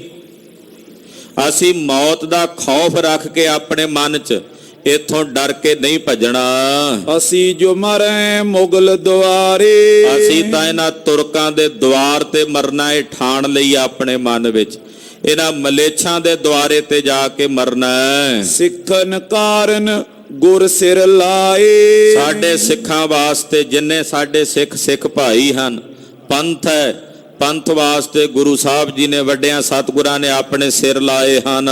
ਪੁੱਤ ਪੋਤਰੇ ਪੁਨ ਆਪ ਕੁਹਾਏ, ਪੁੱਤਰ ਪੋਤਰੇ ਆਪਣਾ ਆਪ ਕੁਹਾ ਲਿਆ ਸਤਿਗੁਰੂ ਜੀ ਨੇ। ਪੰਥ ਵਧਾਵਨ ਖਾਤਰ ਤਾਈ, ਇਹ ਸਭ ਕੁਝ ਕਿਉਂ ਕੀਤਾ ਉਹਨਾਂ ਨੇ? ਕਿ ਮੇਰਾ ਪੰਥ ਵਧੇ, ਮੇਰੇ ਪੰਥ ਦੇ ਵਿੱਚ ਵਾਧਾ ਹੋਵੇ। ਇਮ ਆਪਣੀ ਗੁਰ ਕੁਲ ਗਵਾਈ, ਇਸ ਤਰ੍ਹਾਂ ਗੁਰੂ ਪਾਤਸ਼ਾਹ ਨੇ ਆਪਣੀ ਕੁਲ ਗਵਾ ਲਈ ਹੈ, ਉਹਨਾਂ ਆਪਣੀ ਕੁਲ ਸਾਡੇ ਤੋਂ ਕੁਰਬਾਨ ਕਰ ਦਿੱਤੀ ਹੈ। ਉਸਕੇ ਪੰਥੀ ਹਮੇ ਸਦਾਈ, ਅਸੀਂ ਉਸੇ ਗੁਰੂ ਦੇ ਪੰਥੀ ਹਾਂ, ਉਸੇ ਗੁਰੂ ਦੇ ਰਾਹ ਤੇ ਚੱਲਣ ਵਾਲੇ ਰਾਹੀ ਹਾਂ। ਹਮ ਮਰਨੇ ਤੇ ਕਿਮ ਨੱਠ ਜਾਏ, ਜੇ ਸਾਡਾ ਗੁਰੂ ਮੌਤ ਤੋਂ ਨਹੀਂ ਡਰਿਆ, ਉਹਨੇ ਆਪਣੀ ਕੁਲ ਤੱਕ ਕੁਰਬਾਨ ਕਰ ਦਿੱਤੀ ਹੈ, ਤੇ ਫਿਰ ਅਸੀਂ ਮੌਤ ਦਾ ਖੌਫ ਕਿਉਂ ਰੱਖੀਏ? ਅਸੀਂ ਮਰਨ ਦਾ ਖੌਫ ਰੱਖ ਕੇ ਕਿਉਂ ਭੱਜੀਏ? ਦੋਹਰਾ ਪੰਥ ਰਾਖਨੇ ਕੇ ਕਾਰਨੇ ਇਤੇ ਕੀਏ ਉਪਾਏ। ਪੰਥ ਨੂੰ ਰੱਖਣ ਵਾਸਤੇ, ਖਾਲਸੇ ਨੂੰ ਰੱਖਣ ਵਾਸਤੇ ਸਤਿਗੁਰੂ ਜੀ ਨੇ ਇਤਨੇ ਉਪਾਅ ਕੀਤੇ ਹਨ, ਇਤਨੇ ਪੁਰਸ਼ਾਰਥ ਗੁਰੂ ਕਲਗੀਧਰ ਜੀ ਨੇ ਕੀਤੇ ਨੇ ਕੇਵਲ ਪੰਥ ਨੂੰ ਰੱਖਣ ਲਈ ਕਿ ਪੰਥ ਰਹਿ ਜਾਵੇ। ਦੁਖ ਸਏ ਨਿਜ ਸੁਤ ਦਏ, ਸਿਰ ਤੁਰਕਨ ਦਏ ਲਾਏ। ਅਨੇਕਾਂ ਦੁੱਖ ਝੱਲੇ, ਆਪਣੇ ਸਰੀਰ ਤੇ ਪੁੱਤਰ ਕੁਰਬਾਨ ਕਰਾਏ, ਅਖੀਰ ਨੂੰ ਆਪਣਾ ਸਿਰ ਵੀ ਤੁਰਕਾਂ ਦੇ ਸਿਰ ਤੇ ਲਾਇਆ। ਕਿਉਂਕਿ ਕਲਗੀਧਰ ਪਾਤਸ਼ਾਹ ਜੀ ਮਹਾਰਾਜ ਜੀ ਦੇ ਵੀ ਸਰੀਰ ਤਿਆਗਣ ਦਾ ਜਿਹੜਾ ਕਾਰਨ ਬਣਿਆ ਹੈ ਉਹ ਗੁਲਖਾਂ ਵੱਲੋਂ ਮਾਰੇ ਹੋਏ ਖੰਜਰ ਕਰਕੇ ਹੀ ਸੀ ਨਾ। ਮਹਾਰਾਜ ਦਸਵੇਂ ਪਾਤਸ਼ਾਹ ਜੀ ਨੇ ਵੀ ਆਪਣਾ ਸਿਰ ਲੇਖੇ ਲਾਇਆ। ਜੋ ਪਈ ਜੋ ਸਤਿਗੁਰ ਥੀ ਮੁਖ ਤੇ ਕਹੀ, ਜਿਹੜੇ ਬਚਨ ਗੁਰੂ ਪਾਤਸ਼ਾਹ ਨੇ ਆਪਣੇ ਮੁਖੋਂ ਕਹੇ ਸਨ, ਸੋ ਸਿਰ ਦੇ ਗੁਰ ਲਾਜ ਨਿਭਈ। ਉਹ ਆਪਣਾ ਸਿਰ ਦੇ ਕੇ ਸਤਿਗੁਰੂ ਜੀ ਨੇ ਆਪਣੇ ਬਚਨਾਂ ਦੀ ਲਾਜ ਰੱਖੀ ਹੈ। ਚੌਥੇ ਬਾਬਰ ਲਈ ਕਹਾਏ, ਚੌਥੇ ਬਾਬਰ ਯਾਨੀ ਕਿ ਬਾਦਸ਼ਾਹ ਜਹਾਂਗੀਰ ਦੇ ਕੋਲੋਂ ਮਹਾਰਾਜ ਜੀ ਨੇ ਕਹਾ ਲਿਆ ਸੀ ਇਹ ਬਚਨ। ਉਨ ਬਚਨਨ ਪਏ ਆਪ ਬਿਕਾਏ, ਉਹਨਾਂ ਬਚਨਾਂ ਕਰਕੇ ਸਤਿਗੁਰੂ ਜੀ ਆਪ ਵਿਕ ਗਏ। ਉਹਨਾਂ ਬਚਨਾਂ ਖਾਤਰ ਸਤਿਗੁਰੂ ਜੀ ਨੇ ਆਪਣਾ ਆਪ ਕੁਰਬਾਨ ਕੀਤਾ। ਕੁਰਬਾਨੀ ਦਾ ਸਿਲਸਿਲਾ ਚੱਲਿਆ। ਮਹਾਰਾਜ ਪੰਜਵੇਂ ਪਾਤਸ਼ਾਹ ਧੰਨ ਸ੍ਰੀ ਗੁਰੂ ਅਰਜਨ ਦੇਵ ਸਾਹਿਬ ਤੋਂ ਚੌਥੇ ਬਾਬਰ ਜਹਾਂਗੀਰ ਦੇ ਸਮੇਂ ਤੋਂ ਜੋ ਹਿੰਦੂ ਪਤਸ਼ਾਹੀ ਚਾਹੇ ਹੈ ਕੋਈ, ਉਸ ਵੇਲੇ ਕਿਹਾ ਜਾਂਦਾ ਸੀ ਕਿ ਜਿਸ ਹਿੰਦੁਸਤਾਨ ਦੀ ਪਾਤਸ਼ਾਹੀ ਕੋਈ ਚਾਹੁੰਦਾ ਹੈ, ਸੀਸ ਦੀਏ ਬਿਨ ਫਿਰੇ ਨਾ ਸੋਈ। ਉਹ ਸਿਰ ਦਿੱਤੇ ਬਿਨਾ ਨਹੀਂ ਪ੍ਰਾਪਤ ਹੁੰਦੀ। ਸਿਰ ਦਿੱਤੇ ਬਿਨਾ ਉਹ ਪਾਤਸ਼ਾਹੀ ਵਾਪਸ ਨਹੀਂ ਮਿਲਣੀ ਜਿਹੜੀ ਗੁਰੂ ਨਾਨਕ ਸਾਹਿਬ ਨੇ ਨਾ ਮੁਗਲਾਂ ਨੂੰ ਦਿੱਤੀ ਹੈ। ਜਬ ਤੁਰਕ ਹਿੰਦੂ ਪਰ ਪਾਵੇਂ ਭਾਰ, ਜਦੋਂ ਇਹ ਤੁਰਕ ਹਿੰਦੁਸਤਾਨ ਦੇ ਲੋਕਾਂ ਤੇ ਆਪਣਾ ਭਾਰ ਪਾਉਣਗੇ, ਜ਼ੁਲਮ ਕਰਨਗੇ, ਲਾਇਓ ਉਨ ਸਿਰ ਸੀਸੇ ਉਤਾਰੇ। ਉਸ ਵੇਲੇ ਗੁਰੂ ਸਾਹਿਬ ਨੇ ਆਪਣੇ ਸੀਸ ਦੇ ਕੇ ਉਹਨਾਂ ਦੇ ਪਾਪਾਂ ਦਾ ਘੜਾ ਭਰਨਾ ਸ਼ੁਰੂ ਕੀਤਾ।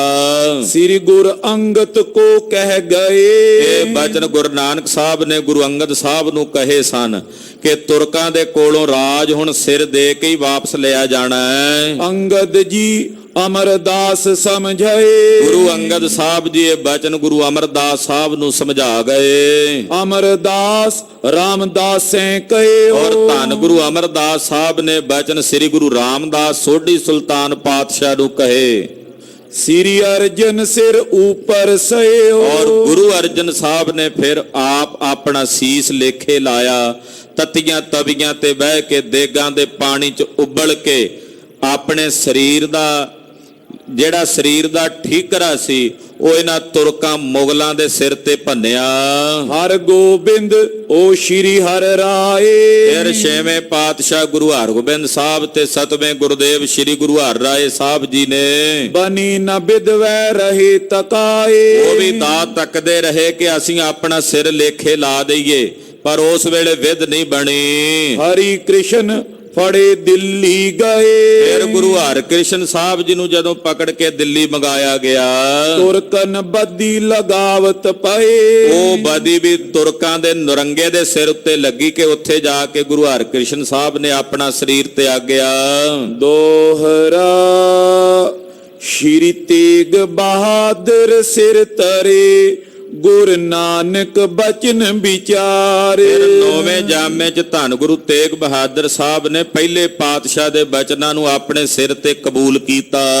ਆਪ ਜਾਏ ਦਿੱਲੀ ਖਾਈ, ਤੁਰਕਨ ਤੇ ਤਲਵਾਰ। ਆਪ ਦਿੱਲੀ ਜਾ ਕੇ ਦਿੱਲੀ ਦੇ ਚਾਂਦਨੀ ਚੌਂਕ ਵਿੱਚ ਤੁਰਕਾਂ ਵੱਲੋਂ ਚਲਾਈ ਤਲਵਾਰ ਆਪਣੇ ਸੀਸ ਉੱਤੇ ਸਤਿਗੁਰੂ ਨੌਵੇਂ ਪਾਤਸ਼ਾਹ ਨੇ ਸਹਾਰੀ। ਜੋ ਪਈ ਤਿਮ ਸਤਿਗੁਰ ਗੋਬਿੰਦ ਸਿੰਘ ਸੂਰੇ, ਨੌਵੇਂ ਪਾਤਸ਼ਾਹ ਤੋਂ ਬਾਅਦ ਸੂਰਮੇ ਸਤਿਗੁਰੂ ਦਸਵੇਂ ਗੁਰਦੇਵ ਸਾਹਿਬੇ ਕਮਾਲ ਪੰਥ ਦੇ ਵਾਲੀ, ਚਟਿਆਂ ਬਾਜਾਂ ਵਾਲੇ ਸ਼ਮਸ਼ੇਰੇ ਬਹਾਦਰ ਦੇ ਗੁਰ ਤੇ ਕੇ ਧਨੀ ਸਤਿਗੁਰੂ ਸ੍ਰੀ ਗੁਰੂ ਗੋਬਿੰਦ ਸਿੰਘ ਸਾਹਿਬ ਜੀ ਹਨ। ਬਚਨ ਕੀਏ ਗੁਰ ਨਾਨਕ ਪੂਰੇ, ਗੁਰੂ ਨਾਨਕ ਸਾਹਿਬ ਦੇ ਕੀਤੇ ਬਚਨ ਗੁਰੂ ਗੋਬਿੰਦ ਸਿੰਘ ਸਾਹਿਬ ਨੇ ਪੂਰੇ ਕੀਤੇ। ਸਣ ਪਰਵਾਰੇ ਦੇ ਲਵਾਈ, ਆਪਣੇ ਪਰਿਵਾਰ ਸਮੇਤ ਆਪਣੀ ਦੇਹ ਵੀ ਸਤਿਗੁਰੂ ਜੀ ਨੇ ਲੇਖੇ ਲਾ ਦਿੱਤੀ। ਗੁਰੂ ਨਾਨਕ ਬਚ ਗਏ ਬਿਕਾਈ, ਏਦਾਂ ਗੁਰੂ ਨਾਨਕ ਸਾਹਿਬ ਦੇ ਬਚਨਾਂ ਕਰਕੇ ਵਿਕ ਗਏ। ਪੁੱਤਰ ਚੰਡੀ ਕੀ ਭੇਟ ਚੜਾਏ, ਆਪਣੇ ਪੁੱਤਰਾਂ ਨੂੰ ਜੰਗ ਦੇ ਮੈਦਾਨ 'ਚ ਦੋਹਾਂ ਵੱਡਿਆਂ ਨੂੰ ਸ਼ਹੀਦ ਕਰਵਾਇਆ।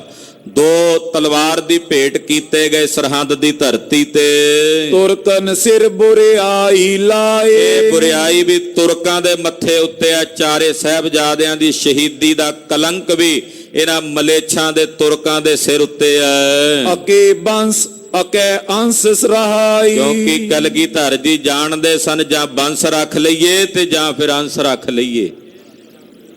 ਜਾਂ ਅੰਸ ਰਹਿ ਸਕਦੀ ਸੀ ਤੇ ਜਾਂ ਫਿਰ ਬੰਸ ਰਹਿ ਸਕਦੀ ਸੀ। ਏਕ ਮਿਆਨ ਛੁਰੀ ਦੋ ਨਾ ਸਮਾਈ। ਕਿਉਂਕਿ ਇੱਕ ਮਿਆਨ 'ਚ ਦੋ ਤਲਵਾਰਾਂ ਇਕੱਠੀਆਂ ਨਹੀਂ ਸਨ ਰਹਿ ਸਕਦੀਆਂ।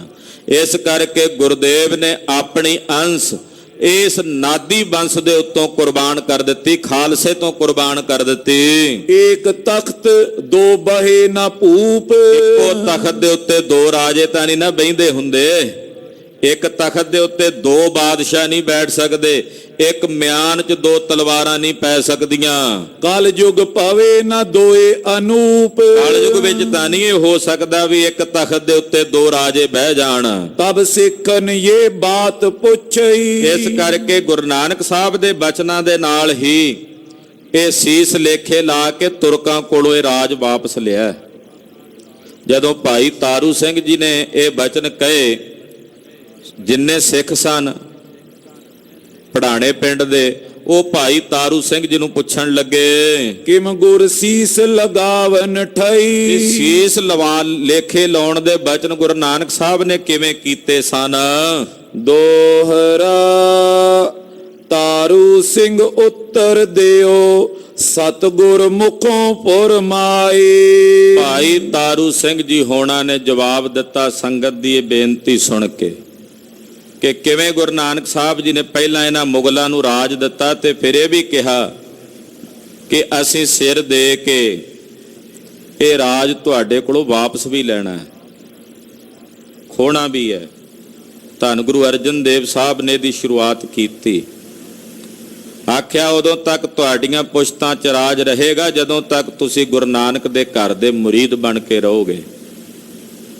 ਉਹ ਕਿਵੇਂ ਹੋਏ ਸਨ ਸਾਰੇ ਬਚਨ ਸਿੱਖਾਂ ਨੇ ਪੁੱਛੇ। ਭਾਈ ਸਾਹਿਬ ਭਾਈ ਤਾਰੂ ਸਿੰਘ ਹੋਣਾ ਨੇ ਜਵਾਬ ਦਿੱਤਾ, ਸੋ ਫੁਰਮਾਇਓ ਕਿਮ ਮਿਟੇ ਲਿਖਿਓ ਗਇਓ ਦਰਗਾਹੇ। ਗੁਰੂ ਪਾਤਸ਼ਾਹ ਦੇ ਕਹੇ ਹੋਏ ਵਾਕ ਕਿਵੇਂ ਮਿਟ ਸਕਦੇ ਨੇ? ਜਿਹੜੇ ਦਰਗਾਹ ਦੇ ਵਿੱਚ ਹੀ ਲਿਖੇ ਗਏ ਉਹ ਕਿਵੇਂ ਮਿਟ ਸਕਦੇ ਹਨ? ਸਿੱਖਨ ਕਾਰਨ ਸਤਿਗੁਰੂ ਦੀਨੇ ਸੀਸ ਲਗਾਏ। ਆਪਣੇ ਨਿੱਜੀ ਸਵਾਰਥ ਲਈ ਸਤਿਗੁਰਾਂ ਨੇ ਸੀਸ ਨਹੀਂ ਲਾਏ, ਆਪਣੇ ਸਿੱਖਾਂ ਦੀ ਬਿਹਤਰੀ ਵਾਸਤੇ ਕਿ ਮੇਰੇ ਸਿੱਖ ਬਾਦਸ਼ਾਹ ਹੋਣ, ਮੇਰੇ ਸਿੱਖ ਚੰਗੀਆਂ ਜ਼ਿੰਦਗੀਆਂ ਜੀਵਨ, ਉਹਦੇ ਲਈ ਸਤਿਗੁਰੂ ਜੀ ਨੇ ਆਪਣੇ ਸਿਰ ਲੇਖੇ ਲਾਏ ਹਨ। ਮਨ 'ਚ ਚਾਅ ਸੀ ਪੰਥ ਵਸੇ ਮੈਂ ਉਜੜਾਂ, ਮਨ ਚਾਉ ਕਨੇਰਾ।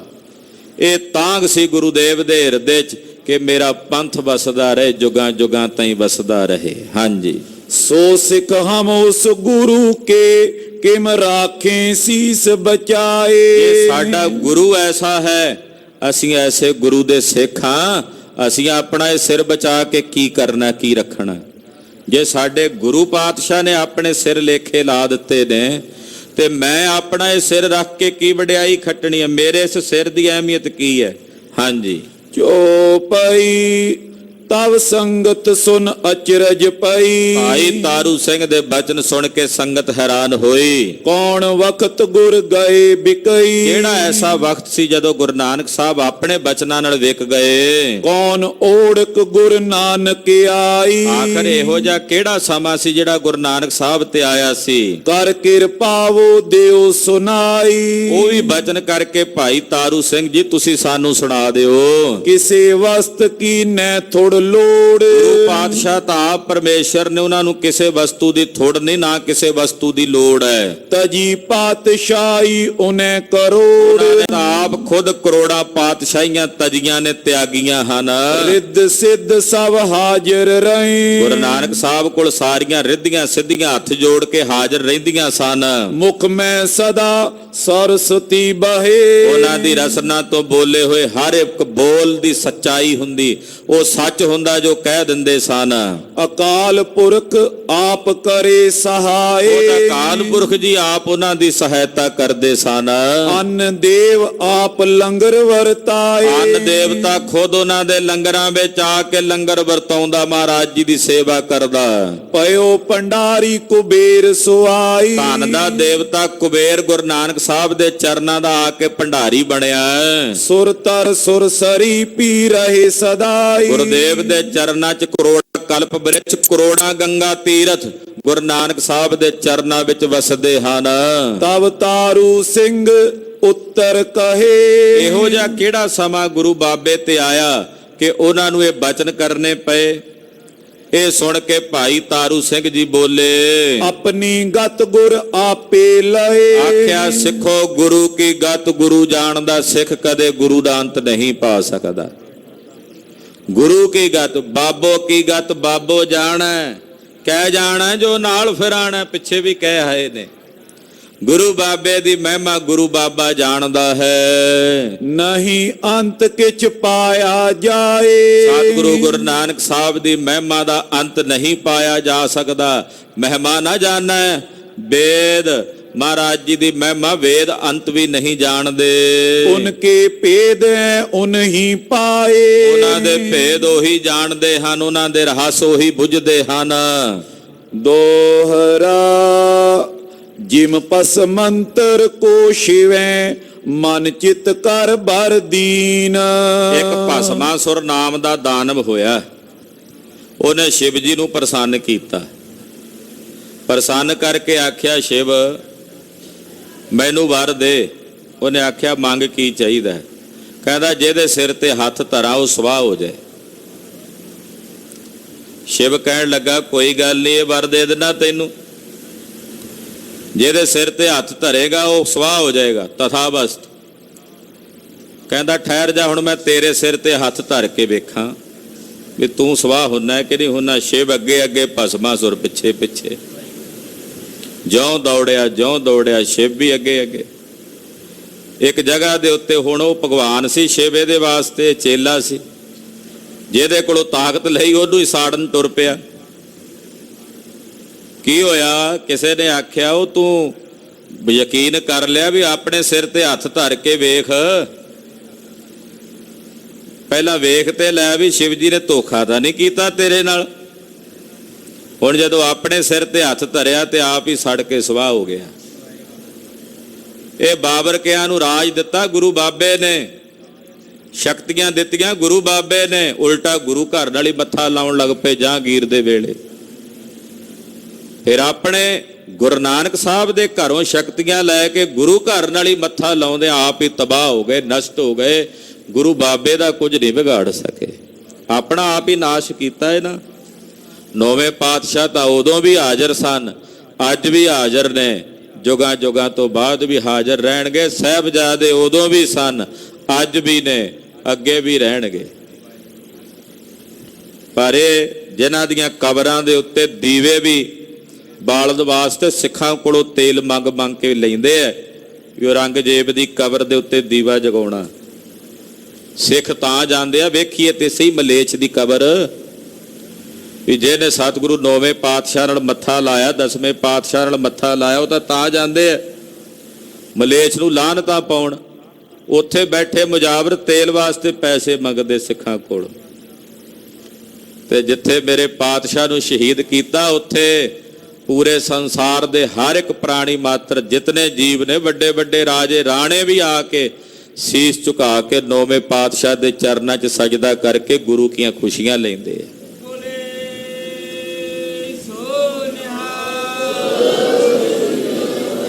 ਉੱਥੇ ਸਿੱਖਾਂ ਨੇ ਕੀ, ਪੂਰੇ ਜਗਤ ਦੇ ਲੋਕਾਂ ਨੇ ਆਖਿਆ ਵੀ ਇੱਥੇ ਸੋਨੇ ਦੇ ਮਹਿਲ ਉਸਰ ਜਾਣੇ, ਨੌਵੇਂ ਪਾਤਸ਼ਾਹ ਦਾ ਸ਼ਹੀਦੀ ਸਥਾਨ ਹੈ। ਹੁਣ ਇਹਦਾ ਜ਼ਿਕਰ ਕੀਤਾ ਭਸਮਾਸੁਰ ਦਾ। ਹਾਂਜੀ, ਤਿਮ ਸਤਿਗੁਰ ਬਰ ਬਾਬਰੇ, ਦੇਹੋ ਬੇਪਰਵਾਹੀ ਕੀਨ। ਸਤਿਗੁਰੂ ਜੀ ਨੇ ਵਰ ਦੇ ਦਿੱਤਾ ਬਾਬਰ ਨੂੰ, ਜਦੋਂ ਸ਼ਰਨ ਚ ਆ ਗਿਆ। ਮੁੜ ਕੇ ਬਾਬਰ ਕੇ ਬਾਬੇ ਕਿਆਂ ਦੇ ਦੁਸ਼ਮਣ ਹੋ ਗਏ। ਹਾਂਜੀ, ਚੋਪਈ ਸੁਨੋ ਸੰਤ ਤੁਮ ਗੁਰੂ ਪਿਆਰੇ। ਪੜਾਣੇ ਦੀ ਸੰਗਤ ਨੂੰ ਸੰਬੋਧਨ ਕਰਕੇ ਕਹਿੰਦੇ ਭਾਈ ਤਾਰੂ ਸਿੰਘ ਜੀ ਕਹਿੰਦੇ ਹੇ ਗੁਰੂ ਕੇ ਸੰਤ ਪਿਆਰਿਓ ਸਿੱਖੋ ਸੁਣੋ। ਮੁਖੋਂ ਆਖ ਗੁਰ ਦੁਖ ਸਹਿ ਭਾਰੇ। ਕਿਵੇਂ ਸਤਿਗੁਰੂ ਸੱਚੇ ਪਾਤਸ਼ਾਹ ਜੀ ਨੇ ਇਹਨਾਂ ਤੇ ਵਰ ਦਿੱਤੇ, ਫਿਰ ਇਹ ਕਿਵੇਂ ਗੁਰੂ ਘਰ ਲਈ ਦੁਖਦਾਈ ਸਾਬਤ ਹੋਏ। ਬਚਨ ਕੱਢੇ ਮੁਖ ਪਰ ਗਏ ਪਾਰਨ। ਕਹਿੰਦੇ ਜੋ ਬਚਨ ਗੁਰੂ ਸਾਹਿਬ ਨੇ ਕਹੇ ਉਹ ਮਹਾਰਾਜ ਜੀ ਨੇ ਪਾਲੇ। ਗੁਰ ਦੁਖ ਸਹੇ ਸਿੱਖਨ ਕੇ ਕਾਰਨ।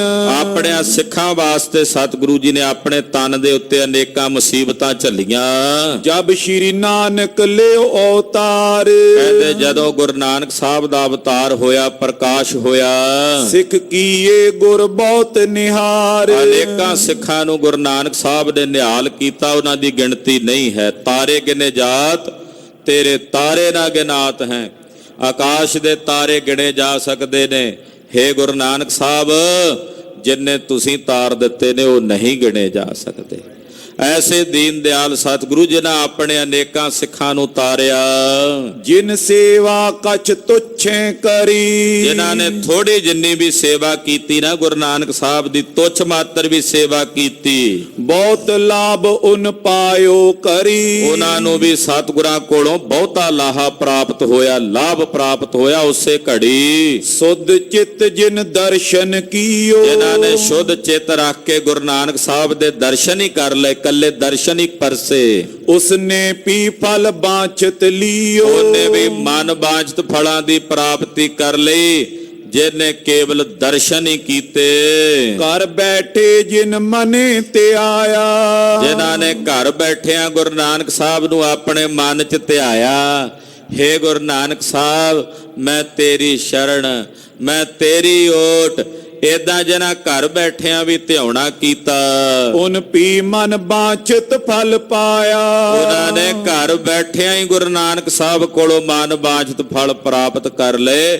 ਏਡੇ ਦਿਆਲੂ ਕਰਨਾਲੂ ਦਾਤੇ ਨੇ ਜਗਤ ਗੁਰੂ ਗੁਰੂ ਨਾਨਕ ਪਾਤਸ਼ਾਹ। ਦੋਹਰਾ ਮਨ ਇੱਛੇ ਸਭ ਫਲ ਲਹੇ ਜੇ ਕੋ ਚਿਤਵਤ ਆਏ। ਜਿਨ੍ਹਾਂ ਨੇ ਮਨ ਚ ਚਿਤਵਿਆ ਉਹਨਾਂ ਨੂੰ ਮਨ ਚਿਤਵੇ ਫਲਾਂ ਦੀ ਪ੍ਰਾਪਤੀ ਗੁਰੂ ਨਾਨਕ ਸਾਹਿਬ ਦੇ ਚਰਨਾਂ ਚ ਹੋ ਗਈ। ਸਤਿਗੁਰ ਕੇ ਪ੍ਰਤਾਪ ਤੇ ਖਾਲੀ ਨੈ ਕੋ ਜਾਏ। ਸਤਿਗੁਰਾਂ ਦਾ ਪ੍ਰਤਾਪ ਐਸਾ ਜਿਹੜਾ ਸ਼ਰਨ ਆਉਂਦਾ, ਕੋਈ ਵੀ ਮੇਰੇ ਸਤਿਗੁਰਾਂ ਦੇ ਦਰ ਤੋਂ ਖਾਲੀ ਨਹੀਂ ਜਾਂਦਾ। ਜਦੋਂ ਇਹ ਬਚਨ ਆਉਂਦਾ ਨਾ ਵੀ ਸਾਹਿਬ ਦੇ ਦਰੋਂ ਕੋਈ ਖਾਲੀ ਨਹੀਂ ਜਾਂਦਾ, ਉਦੋਂ ਮੈਨੂੰ ਡਾਕਟਰ ਭਾਈ ਵੀਰ ਸਿੰਘ ਦੀਆਂ ਲਿਖੀਆਂ ਇਹ ਪੰਕਤੀਆਂ ਚੇਤੇ ਆਉਂਦੀਆਂ।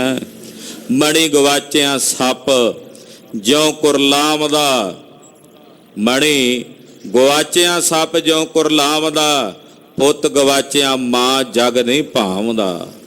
ਟੁੱਟੀ ਹੋਏ ਜੇ ਪ੍ਰੀਤ ਦਰ ਤੇਰੇ ਆਮਦਾ, ਹਰ ਰਸ ਦੀ ਲੱਗੇ ਜੇ ਤੋਟ ਫਕੀਰ ਨੂੰ, ਪਰਲੋ ਮਚੇ ਚੁਫੇਰ ਤਿਉ ਘਬਰਾਵਦਾ। ਟੁੱਟੀ ਹੋਏ ਜੇ ਪ੍ਰੀਤ ਤਾਂ ਦਰ ਤੇਰੇ ਆਮਦਾ।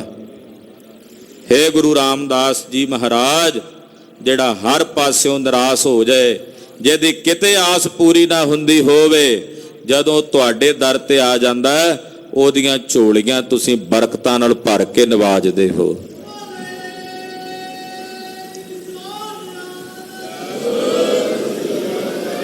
जिस ते खाली कोई नाही ऐसा खसम हमारा, जिस ते खाली कोई नाही ऐसा खसम हमारा। ਜਿਹਦੇ ਦਰੋਂ ਕੋਈ ਵੀ ਖਾਲੀ ਨਹੀਂ ਜਾਂਦਾ, ਸਾਡੇ ਮਾਲਕ ਐਸੇ ਹਨ।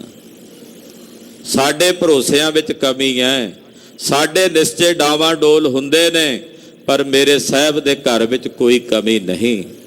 ਜਾਂ ਕਾ ਮੀਤ ਸਾਜਨ ਹੈ ਸਮੀਆਂ, ਤਿਸ ਜਨ ਕੋ ਕਹੋ ਕਾਂ ਕੀ ਕਮੀਆਂ।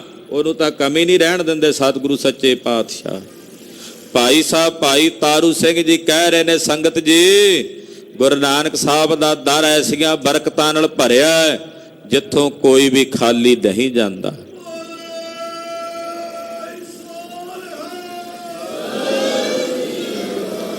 ਕਿ ਗੁਰੂ ਨਾਨਕ ਸਾਹਿਬ ਦੇ ਦਰ ਦੀ ਧੂੜ ਵੀ ਜੇ ਕਿਸੇ ਮਸਤਕ ਤੇ ਲੱਗ ਗਈ, ਉਹ ਵੀ ਦੋਹਾਂ ਜਹਾਨਾਂ ਵਿੱਚ ਸੁਰਖਰੂ ਹੋ ਜਾਂਦਾ ਹੈ, ਉਹ ਵੀ ਬੇਮੁਹਤਾਜ ਹੋ ਜਾਂਦਾ ਹੈ, ਉਹ ਬੇਮੁਹਤਾਜ ਬਾਦਸ਼ਾਹ ਬਣ ਜਾਂਦਾ ਹੈ। ਐਸੀਆਂ ਦਾਤਾਂ ਨੇ ਸਤਿਗੁਰਾਂ ਦੇ ਦਰਾਂ ਤੇ। ਚੌਪਈ ਤਲਵੰਡੀ ਰਾਏ ਭੋਏ ਕੀ ਭਇਓ। ਰਾਏ ਭੋਏ ਕੀ ਤਲਵੰਡੀ, ਜਿਹਨੂੰ ਅੱਜ ਸਮੁੱਚਾ ਜਗਤ ਸ੍ਰੀ ਨਨਕਾਣਾ ਸਾਹਿਬ ਦੇ ਨਾਂ ਨਾਲ ਜਾਣਦਾ ਹੈ। ਤਹਾਂ ਜਨਮ ਗੁਰ ਨਾਨਕ ਲਿਓ। ਭਾਈ ਤਾਰੂ ਸਿੰਘ ਜੀ ਕਹਿੰਦੇ ਉਸ ਰਾਏ ਭੋਏ ਦੀ ਤਲਵੰਡੀ ਵਿੱਚ ਗੁਰੂ ਬਾਬੇ ਨੇ ਕੱਤਕ ਦੀ ਪੂਰਨਮਾਸ਼ੀ ਮੇਲਾ ਨਨਕਾਣੇ ਦਾ, ਕੱਤਕ ਦੀ ਪੂਰਨਮਾ ਵਾਲੇ ਦਿਨ 1526 ਸੰਮਤ ਬਿਕਰਮੀ ਨੂੰ 27 ਨਛੱਤਰ ਵਾਲੇ ਦਿਨ ਅੰਮ੍ਰਿਤ ਵੇਲੇ ਪਿਤਾ ਕਲਿਆਣ ਦਾਸ ਜੀ ਮਹਿਤਾ ਕਾਲੂ ਜੀ ਔਰ ਸਤਿਕਾਰਯੋਗ ਮਾਤਾ ਤ੍ਰਿਪਤਾ ਜੀ ਦੇ ਉਦਰ ਤੋਂ ਜਗਤ ਗੁਰੂ ਗੁਰੂ ਨਾਨਕ ਸਾਹਿਬ ਨੇ ਪ੍ਰਕਾਸ਼ ਧਾਰਨ ਕੀਤਾ। ਪ੍ਰਕਾਸ਼ ਕੀ ਧਾਰਿਆ ਆਖਿਆ ਸੂਰਜ ਚੜ ਗਿਆ। ਸੂਰਜ ਜਿਉਂ ਕਰ ਸੂਰਜ ਨਿਕਲਿਆ, ਤਾਰੇ ਛਪੇ ਅੰਧੇਰ ਪਲੋਆ। ਸਤਿਗੁਰੂ ਨਾਨਕ ਪ੍ਰਗਟਿਆ, ਮਿੱਟੀ ਧੁੰਦ ਜਗ ਚਾਨਣ ਹੋਆ। ਜਿਉਂ ਕਰ ਸੂਰਜ ਨਿਕਲਿਆ, ਤਾਰੇ ਛਪੇ ਅੰਧੇਰ ਪਲੋਆ। ਸਿੰਘ ਬੁੱਗੇ ਮਿਰਗਾਵਲੀ ਭੰਨੀ ਜਾਏ ਨਾ ਧੀਰ ਧਰੋਆ। ਕਹਿੰਦੇ ਜਿਵੇਂ ਸ਼ੇਰ ਦਹਾੜਦਾ ਤੇ ਸ਼ੇਰ ਦੀ ਦਹਾੜ ਸੁਣ ਕੇ ਹਿਰਨਾਂ ਦੀਆਂ ਡਾਰਾਂ, ਹਿਰਨਾਂ ਦੀਆਂ ਵਗਾਂ ਦੇ ਵਗ ਭੱਜ ਜਾਂਦੇ, ਹੌਸਲਾ ਨਹੀਂ ਰੱਖਦੇ। ਗੁਰੂ ਨਾਨਕ ਸਾਹਿਬ ਨੇ ਜਦੋਂ ਆਪਣੀ ਰਸਨਾ ਤੋਂ ਸਤ ਕਰਤਾਰ ਦਾ ਹੁੰਗਾਰਾ ਮਾਰਿਆ, ਜਿੰਨੇ ਪਖੰਡੀ ਜਿੰਨੇ ਦੰਭੀ ਸਨ ਸਾਰੇ ਅੱਗੇ ਲੱਗ ਕੇ ਭੱਜ ਗਏ, ਕੋਈ ਮਹਾਰਾਜ ਜੀ ਦੇ ਸਾਹਮਣੇ ਨਾ ਖਲੋ ਸਕਿਆ। ਐਸੇ ਜਗਤ ਗੁਰੂ ਗੁਰੂ ਨਾਨਕ ਸਾਹਿਬ ਸੱਚੇ ਪਾਤਸ਼ਾਹ ਜੀ ਮਹਾਰਾਜ, ਜਿਨ੍ਹਾਂ ਨੇ ਨਨਕਾਣਾ ਸਾਹਿਬ ਦੀ ਧਰਤੀ ਤੇ ਪ੍ਰਕਾਸ਼ ਧਾਰਨ ਕੀਤਾ। ਇੱਕ ਬਚਨ ਮਹਾਂਕਵੀ ਭਾਈ ਸੰਤੋਖ ਸਿੰਘ ਜੀ ਲਿਖਦੇ ਨੇ, ਕਹਿੰਦੇ ਜਦੋਂ ਸਾਹਿਬਾਂ ਦਾ ਪ੍ਰਕਾਸ਼ ਹੋਣਾ ਸੀ, ਸਤਿਕਾਰਯੋਗ ਮਾਤਾ ਤ੍ਰਿਪਤਾ ਜੀ ਜਿਨ੍ਹਾਂ ਨੇ ਆਪਣੇ ਸਰੀਰ ਉੱਤੇ ਕੋਈ ਆਭੂਸ਼ਣ ਨਹੀਂ ਪਾਏ ਹੋਏ ਤੇ ਬਿਨਾਂ ਆਭੂਸ਼ਣਾਂ ਤੋਂ ਕਿਸੇ ਹਨੇਰੇ ਨੁਮਾ ਕਮਰੇ ਵਿੱਚ ਵੀ ਜਾ ਕੇ ਬਹਿ ਜਾਂਦੇ ਨੇ ਤਾਂ ਕਹਿੰਦੇ ਉਸ ਕਮਰੇ ਦੇ ਵਿੱਚ ਪ੍ਰਕਾਸ਼ ਹੋ ਜਾਂਦਾ ਹੈ। ਤੇ ਬਿਨਾਂ ਆਭੂਸ਼ਣਾਂ ਤੋਂ ਵੀ ਮਾਤਾ ਤ੍ਰਿਪਤਾ ਜੀ ਇਤਨੇ ਸੁੰਦਰ ਸਵਰੂਪ ਪ੍ਰਤੀਤ ਹੁੰਦੇ ਆ, ਜਿਹੜਾ ਵੇਖਦਾ ਚਰਨਾਂ ਤੇ ਨਮਸਕਾਰ ਕਰ ਦਿੰਦਾ। ਹਲੇ ਗੁਰੂ ਬਾਬੇ ਦਾ ਪ੍ਰਕਾਸ਼ ਹੋਣਾ ਹੈ। ਤਦਪ ਵੀ ਫਿਰ ਵੀ ਮਾਤਾ ਜੀ ਇਤਨੇ ਸੁੰਦਰ ਪ੍ਰਤੀਤ ਹੁੰਦੇ, ਭਾਵੇਂ ਸਰੀਰ ਤੇ ਕੋਈ ਆਭੂਸ਼ਣ ਨਹੀਂ। ਹਨੇਰੇ ਕਮਰੇ 'ਚ ਬਹਿ ਜਾਣ, ਉੱਥੇ ਵੀ ਰੋਸ਼ਨੀ ਹੋ ਜਾਂਦੀ ਹੈ, ਪ੍ਰਕਾਸ਼ ਹੋ ਜਾਂਦਾ। ਤੇ ਜਿਸ ਦਿਨ ਕੱਤਕ ਦੀ ਪੂਰਨਮਾਸ਼ੀ ਵਾਲੇ ਦਿਨ ਇਹ ਸੂਰਜ ਚੜਿਆ, ਜਿਤਨਾ ਇਹਨੂੰ ਬਾਰ ਦਾ ਇਲਾਕਾ ਕਹਿੰਦੇ, ਜਿਹੜਾ ਨਨਕਾਣਾ ਸਾਹਿਬ ਦਾ ਇਲਾਕਾ ਇਹਨੂੰ ਬਾਰ ਕਹਿੰਦੇ ਆ। ਬਾਰ ਦੇਸ਼ ਸ਼ੁਭ ਦੇਸ਼ ਨਰੇਸ਼ੂ, ਇਹ ਸਾਰੇ ਪੰਜਾਬ ਦੇ ਵਿੱਚੋਂ ਸਭ ਤੋਂ ਖਾਸ ਭੂਮੀ ਹੈ ਬਾਰ ਦਾ ਇਲਾਕਾ, ਇਹਨੂੰ ਬਾਰ ਦਾ ਇਲਾਕਾ ਕਹਿੰਦੇ ਆ। ਜਿਵੇਂ ਇੱਥੇ ਮਾਲਵਾ ਆਪਾਂ ਕਹਿ ਦਿੰਦੇ ਆ, ਪਟਿਆਲੇ ਬੈਠੇ ਆ, ਅੰਮ੍ਰਿਤਸਰ ਸਾਹਿਬ ਦੇ ਇਲਾਕੇ ਮਾਝਾ ਕਹਿ ਦਈਦਾ, ਏਦਾਂ ਨਨਕਾਣਾ ਸਾਹਿਬ ਦੇ ਇਲਾਕੇ ਨੂੰ ਬਾਰ ਦਾ ਇਲਾਕਾ ਕਹਿੰਦੇ। ਕਹਿੰਦੇ ਲੋਕ ਫਿਰਦੇ ਬੜੇ ਖੁਸ਼ ਖਿੜੇ ਹੋਏ, ਇੱਕ ਦੂਜੇ ਨੂੰ ਮਿਲਦੇ, ਕਹਿੰਦੇ ਅੱਜ ਬੜਾ ਖੁਸ਼ ਆ। ਕਹਿੰਦਾ ਹਾਂ ਤੂੰ ਵੀ ਤਾਂ ਖੁਸ਼ ਨਜ਼ਰ ਆਉਣਾ। ਉਹ ਆਖੇ ਵੀ ਕਾਹਦੀ ਖੁਸ਼ੀ ਆ? ਕਹਿੰਦਾ ਪਤਾ ਨਹੀਂ, ਅੱਜ ਸਵੇਰ ਦਾ ਜਦੋਂ ਦੇ ਉੱਠੇ ਆ ਚਿਹਰਾ ਖਿੜਿਆ ਤੇ ਮਨ 'ਚ ਬੜੀ ਖੁਸ਼ੀ ਹੈ, ਪਰ ਉਸ ਖੁਸ਼ੀ ਦਾ ਪਤਾ ਕੋਈ ਨਹੀਂ ਵੀ ਖੁਸ਼ੀ ਹੈ ਕਿਉਂ। ਪਰ ਉਹ ਨਹੀਂ ਸਨ ਜਾਣਦੇ ਕਿ ਤੁਹਾਡੇ ਹਿਰਦਿਆਂ ਨੂੰ ਖੇੜੇ ਦੇਣ ਵਾਲੇ, ਨਾਨਕ ਭਗਤਾ ਸਦਾ ਵਿਗਾਸ ਕਹਿਣ ਵਾਲੇ ਗੁਰੂ ਬਾਬਾ ਜੀ ਅੱਜ ਅੰਮ੍ਰਿਤ ਵੇਲੇ ਪ੍ਰਕਾਸ਼ ਧਾਰਨ ਕਰਕੇ ਆ ਗਏ ਨੇ।